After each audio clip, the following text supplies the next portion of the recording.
النبي أولى بالمؤمنين من أنفسهم وأزواجه أمهاتهم وأولو الأرحام بعضهم أولى ببعض في كتاب الله من المؤمنين والمهاجرين الله বলেন মুমিনদের কাছে আন-নাবিয়্যু আওলা বিল মুমিনিন, নবী কিন্তু সবার কাছে গ্রহণযোগ্য না। নবীর ভালোবাসা সবার কাছে শ্রেষ্ঠত্ব গ্রহণ করে না। এজন্য আল্লাহ আন-নাবিয়্যু আওলা বিল মুমিনিন বলেছে। নবীর মর্যাদা মুমিনদের কাছে শ্রেষ্ঠ। কাদের কাছে? নবীর মর্যাদা মুমিনদের কাছে শ্রেষ্ঠ। এখন মুমিন কারা? এক নম্বর কথা, অল্প কথাই বুঝে নেই যে যারা শরীয়ত বিরোধী কোনো কাজ করে। আমার ব্যক্তি জীবন, রাষ্ট্রীয় জীবন, পারিবারিক জীবন, সাংসারিক জীবন যদি শরীয়ত বিরোধী হয় তাহলে আমি মুমিনের কাতারে পড়ব। অর্থাৎ শরীয়ত বিরোধী কাজ, খেলাফে শরআ,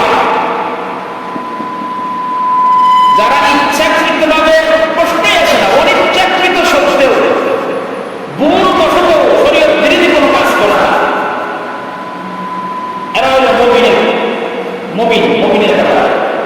আল্লাহ তাদেরকে বলেন আন-নাবিয়্যু আওলা বিল মুমিনিন, নবীর ভালোবাসাটা সর্বপ্রথম মুমিনরা গ্রহণ করেছেন। মিন আনফুসিহিম, কিভাবে গ্রহণ করেছেন? অনেকেই মহব্বত করে, স্বার্থ মহব্বত, অনেকের মহব্বত স্বার্থের বেশি মহব্বত, এমনি খুব খাতির, খুব বন্ধুত্ব, খুব ভালোবাসা। বিপদে বললেই তুমি চলে যাও, আমি চলে গেলাম। বিপদে বললে তোমার কথা মনে থাকে না, কথা ঠিক না? এটা হলো স্বার্থের মহব্বত।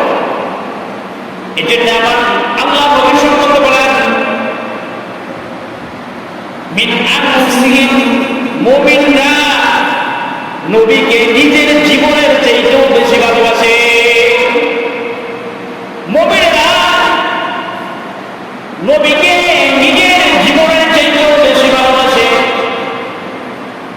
একজন মহিলা সাহাবী, তার ছোট্ট একটা বাচ্চা ছিল, 5-6 বছর বয়স হবে।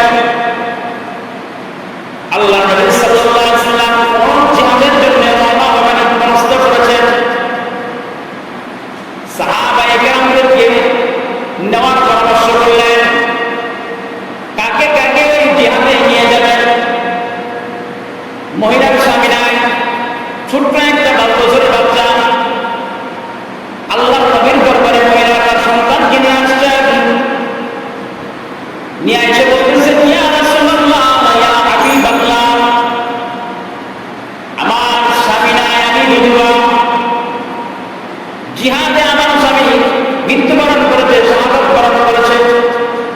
আমার কোনো সন্তান নাই, যে সন্তানকে আপনার সাথে জিহাদে শরীক করার জন্য দিব। আমার কোনো প্রাপ্তবয়স্ক সন্তান নাই, যে সন্তান আপনার সাথে জিহাদে শরীক হবে। 5 বছরের বাচ্চা, আমি তাকে আপনার সাথে জিহাদে অংশগ্রহণ করার জন্য অনুমতি প্রার্থনা করতেছি, আপনি অনুমতি দেন। আল্লাহ নবী বলেন, না, এই বাচ্চা নিয়ে আমরা কি করব? এই ছোট বাচ্চা নিয়ে আমরা কি করব? কারণ তাকে করা কারণ মানুষ হবে।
আল্লাহর গোলাম বড় কাঁদতেছে। মহিলা এই বর্তমান শোনার পর, এই আত্মার শোনার পর পয়গম্বর আলাইহিস সালাম সাহাবায়ে কেরামদেরকে নির্দেশ দিলেন, ও আমার সাহাবী, এই বাচ্চাটাকে নিয়ে নাও, এই বাচ্চাটাকে নিয়ে নাও, এই বাচ্চার কারণে তার মা শহীদের মা হবে। সুবহানাল্লাহ, শহীদ এত সস্তা জিনিস না, শহীদ অত্যন্ত দামি জিনিস। কি জিনিস? শাহাদাত বরণ করাটা যে কেউ পারে না, যে কেউ সহজে জীবন দিতে পারবে না, সবাই কেমন ছাড়া শাহাদাত, শহীদ, শহীদ দামি জিনিস। আল্লাহ বলেন, ওয়ালা তাহসাবান্নাল্লাযীনা কুতিলু ফী সাবিলিল্লাহি আমওয়াত, যারা শাহাদাত বরণ করেছে ইলাহি কালিমাতুল্লাহ, আল্লাহর নবীর জানটাকে, আল্লাহর দ্বীনকে সারা বিশ্বের মাঝে জীবিত রাখার জন্য যারা নিজের প্রাণ, নিজের জীবন উৎসর্গ করেছেন, তাদেরকে বলা হয় শহীদ। আল্লাহ বলেন, ওয়ালা তাহসাবান্নাল্লাযীনা কুতিলু ফী সাবিলিল্লাহ, যারা আমার রাস্তায় নিজের জীবনটাকে বিসর্জন দিয়েছে, তোমরা তাকে মৃত মনে করিও না, তোমরা তাকে মৃত্যুবরণ করেছে এটা মনে করিও না।